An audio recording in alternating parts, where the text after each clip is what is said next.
Resilient Audio presents an Imperial Entanglement, an audio drama. Made possible through 11AI, written and directed by Resilient Audio.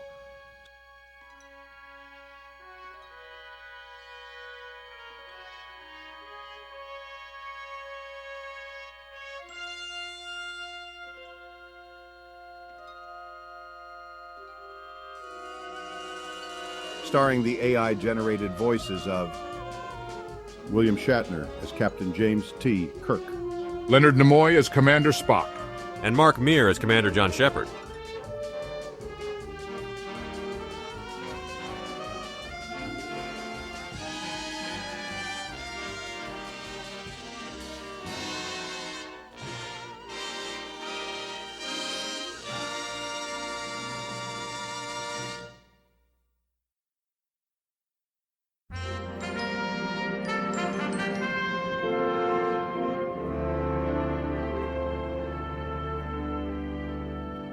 Captain's Log.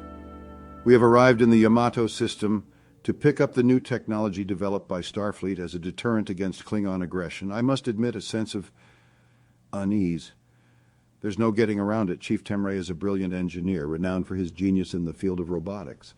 But he has created something that can only be described as a war machine. Starfleet is a peacekeeping armada, but this mobile suit is designed specifically to fight a ground and space war with the Klingons. Whilst I consider myself a soldier in many ways, and I do feel we've been lax on the threat of the Klingons even before the Treaty of Organia, this doesn't seem right. A blatant act of aggression. Saber-rattling, in other words. However, I have my orders. I am to transport Chief Ray, his family, and his mobile suit to Starbase 3. Whether this is a prelude to a full conflict with the Klingons, I can't say. I pressed the pause button on the recorder, debating with myself on whether to post it as my official log of the day. I was getting old. 20 years ago, I would have jumped at the chance to fight the Klingons, even go to war with them. Now, I don't know.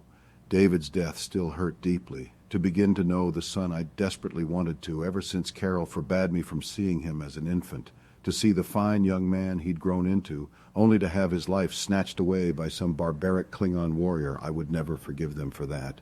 But was Starfleet capable of going to war with the Klingons? More importantly, was I? My thoughts were interrupted as the door to my quarters chimed. "Come in," I said, trying to disguise the tiredness of an old man. Spock walked in. As soon as he saw me mournfully draped in my chair over the log recorder, I saw concern flicker across his otherwise passionless and emotionally controlled face. Captain, we've arrived in the Yamato system. Good. Very good, Spock. I couldn't help but sigh, knowing I couldn't hide my unease from my best friend. Jim, I can sense your misgivings with the orders we were given. If you wish to talk, I am here to listen. It was that obvious, Spock? I sighed. It doesn't seem right. The Klingons have been aggressive in the past, but the Federation's conflicts with other spacefaring empires have always been defensive. We've never sought out war or provoked one, at least intentionally. Jim, I realize that you are in turmoil over your morals and your feelings on the Klingons. Whilst you have a very human bias against them, you do not wish to see Starfleet engage in an escalation of arms. But if you will allow me to, as you humans say, play the devil's advocate. Go on, Spock. The Enterprise, despite its age, is still an extremely powerful vessel. In the wrong hands, its armaments could easily destroy an entire planet. And if you'll recall, the entire Constitution class of vessel was designed and deployed in the midst of the 4-year war with the Klingons. Correct, Spock. But the 4-year war was still a defensive war for the Federation. We only reacted and responded to Klingon aggression. Indeed, but after the war was over, the Constitution class and the many technologies developed during the 4-year war were simply refitted and put to use in other fields. The Constitution class in particular was put towards what was to be its original purpose, exploration. However, it was logical that Constitution vessels retain much of their capability for conflict, due to the sometimes unfortunately violent nature of exploration, as we both can attest to. I see what you're saying, Spock. But as much as Starfleet Command has assured me this mobile suit won't be used for open conflict, I can't help but feel there's something Starfleet isn't telling us. It is logical if something is being kept from us that we will find out. After all, our adventures always seem to follow a chaotic and often illogical path. I looked at the time on the computer in my quarters, suddenly remembering I had somewhere to be. We'll see, Spock. Either way, life goes on for now. I need to get moving. Our newest crew member is waiting for his orders. I thought I'd give them personally, just this once. Spock raised his eyebrow. Is this that young man you were mentoring? The one who went into the Starfleet Marines? Yes, the kid from Mindoir. You remember what happened there? Even were I not a Vulcan captain, I could not forget the Orion raid on Mindoir, nor the state of the few colonists who survived. It was deeply disturbing, even for me. Well, as you know, we've been communicating back and forth. After he enrolled in the academy, I started giving him advice. I felt responsible after what happened. It must have paid off because he's a commander in the N7s now. I'm actually kind of proud of him in a way. I shouldn't keep him waiting. I walked out of my quarters before turning back, looking Spock directly in the eyes. From our conversations, he's an ambitious young man. I think he's coming for your job, Spock. Maybe even mine. I replied slyly before walking straight to the meeting room. If he can deal with the constant stress and illogical antics of the Enterprise and her crew, he can have it. I heard Spock mutter to himself. I chuckled sensibly before walking away.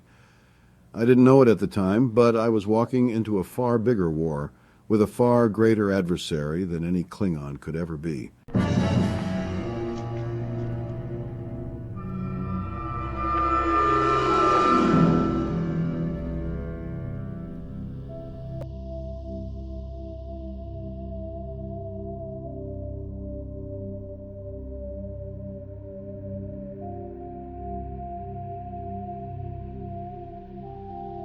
I stood in the meeting room, completely bewildered by the path my life had taken.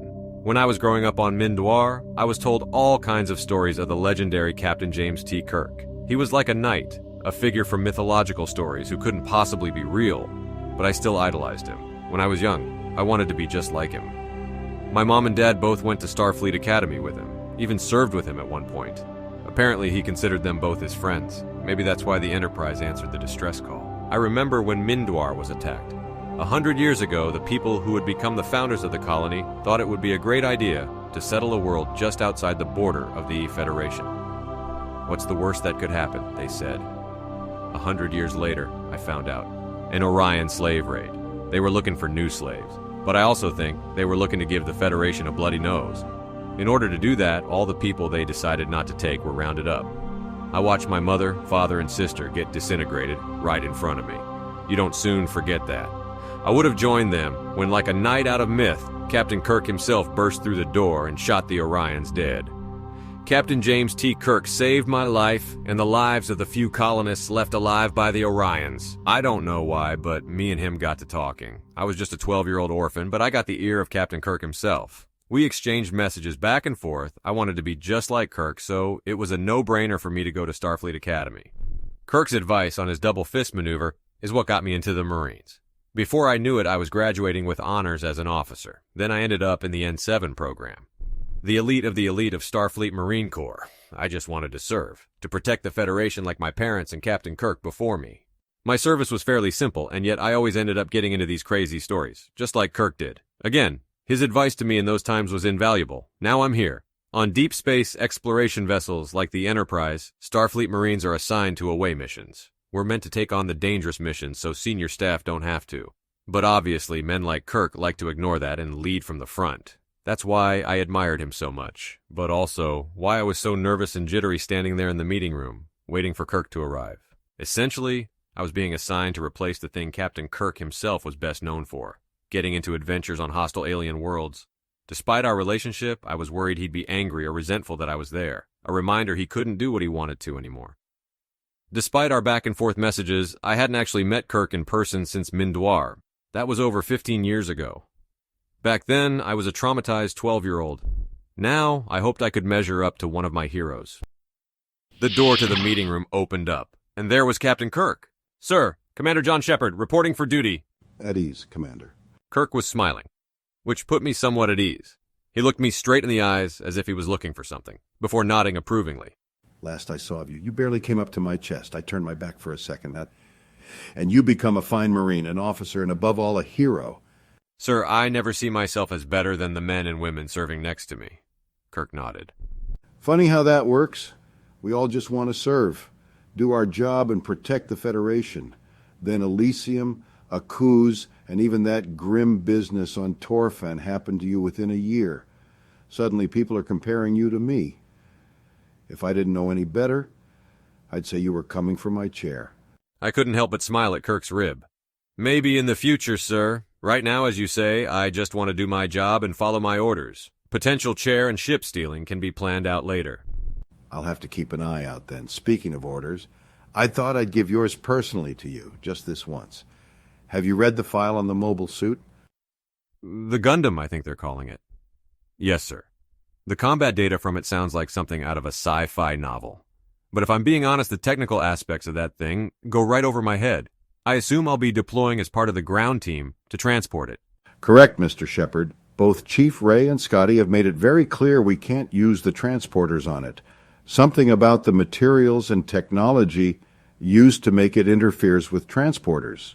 Your orders are to protect Chief Ray's engineer team as they carefully take the Gundam apart to shuttle it over to Enterprise.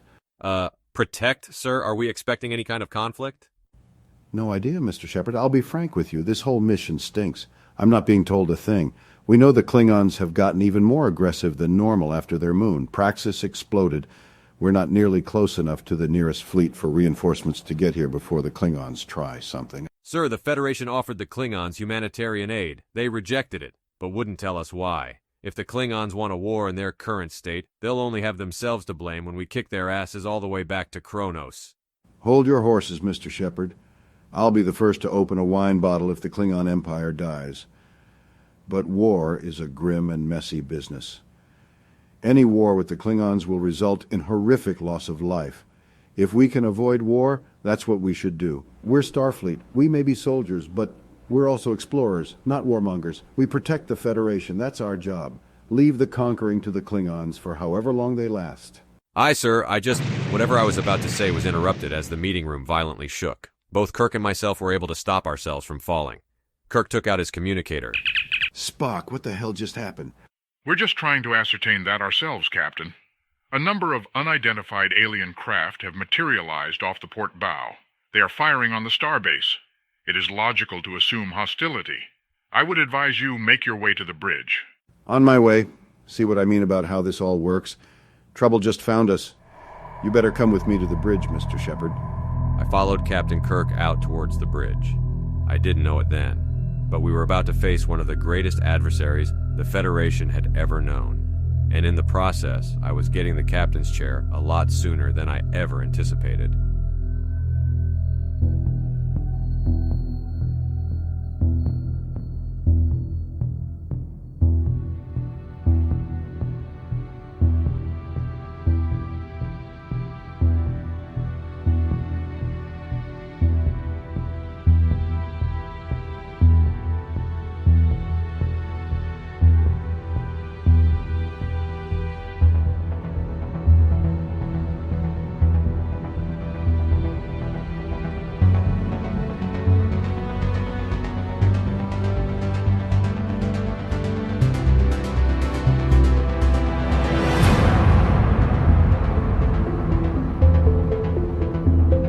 Resilient Audio hopes you enjoyed this act of technosorcery. I'd like to thank the people at 11AI for providing this vocal AI generator to the public free of charge. Hopefully it can continue to exist. This audio drama is presented free of charge, unmonetized, unofficial, and not endorsed by any of the parties involved. No copyright infringement is intended. More is coming soon. I'm Commander Shepard, and this is my favorite audio drama on YouTube, as long as the check clears.